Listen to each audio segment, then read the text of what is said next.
Hi boys and girls, it's April. We talked about that last week. We're on Tuesday, April 14th. Let's count. 1, 2, 3, 4, 5, 6, 7, 8, 9, 10, 11, 12, 13, 14. It is Tuesday, April 14th. Well, you should have received another mailer from me, another envelope of goodies.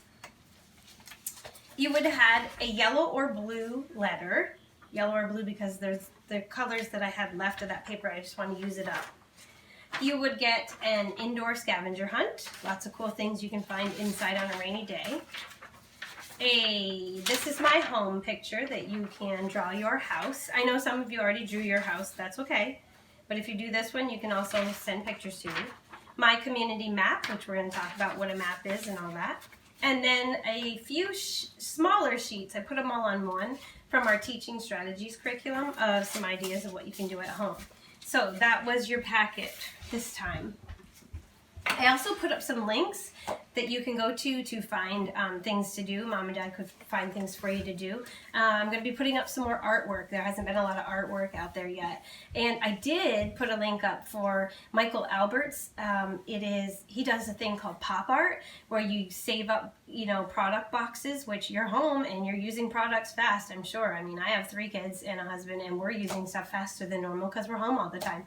So you can cut out letters, numbers. It's a great review for you. It's all part of recycling, reduce, reusing, and you can use a cardboard or a box that you got in the mail. Any kind of cardboard that you have, you can use to glue your stuff on. And I posted up some examples of pop art that I've done, my kids have done, and you don't have to be an artist to do it. It's just fun.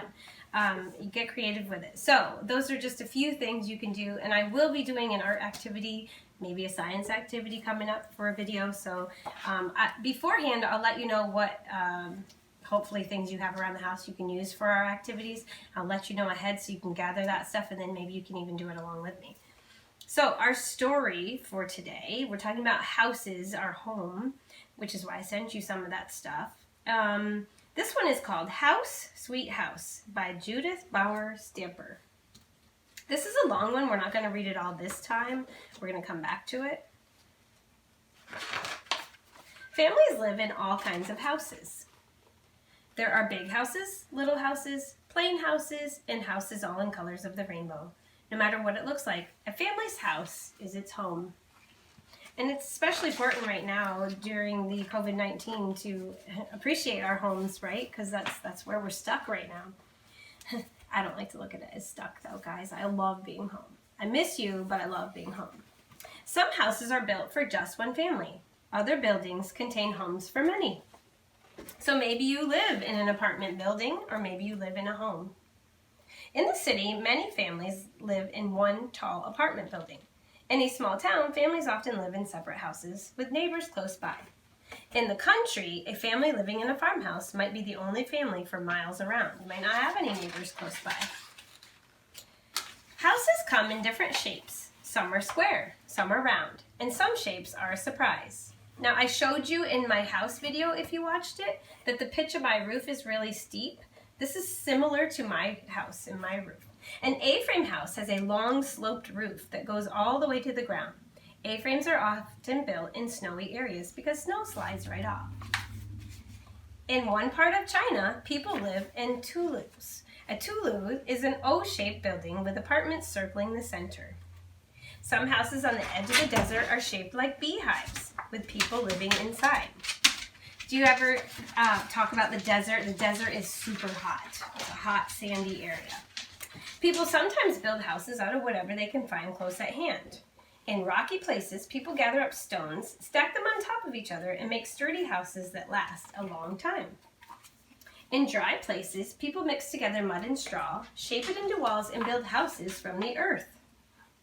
On tropical islands, people turn palm trees into cool, leafy houses that let the breeze blow through. People build houses almost anywhere, near the water, under the ground, up in the treetops. People along rivers build their houses on stilts to keep their family high and dry. Have you ever seen a house on a stilt? I think I did show you pictures in the fall. I can't remember what we were talking about, but I think we did do that. Some people live underground in houses hidden from sight. Other people's houses are high up in the treetops to stay safe from wild animals. This looks like a tribe maybe in Africa. I'm not sure, it doesn't tell us, but most houses stay in one place. Some houses can travel along wherever a family goes. Sheep herders in Mongolia live in houses called yurts, white tents that can be taken down, folded up, and carried to a new place. So this is a pretty easy to move home. I couldn't move my home. It wouldn't be easy at all. People who live on houseboats can anchor their home at a dock or travel up and down a river. Can you imagine having your house be movable like that up and down the water? There are even houses on wheels. Family can drive mobile homes anywhere and have their houses with them when they stop. Some of you go camping in the summer. We've talked about that, so you know what that is, a mobile home or a camper. Long ago in America, houses looked very different from the kinds of houses we live in today. Native Americans built houses that fit their way of life. Does anyone know what this kind of house is called? Those who traveled to the Great Plains lived in teepees. It's a teepee. That they could move with them when they hunted buffalo. Some Native Americans built dome-shaped dwellings out of thatched grass. A dwelling is another word for house. So they built these dome-shaped dwellings. Settlers who came to America built log cabins in the woods. They cut down trees, notched the ends of logs, and stuck them together to make warm wooden houses. And I'll have to show you the house across the road from me is actually a log house. So I could show you a picture of that.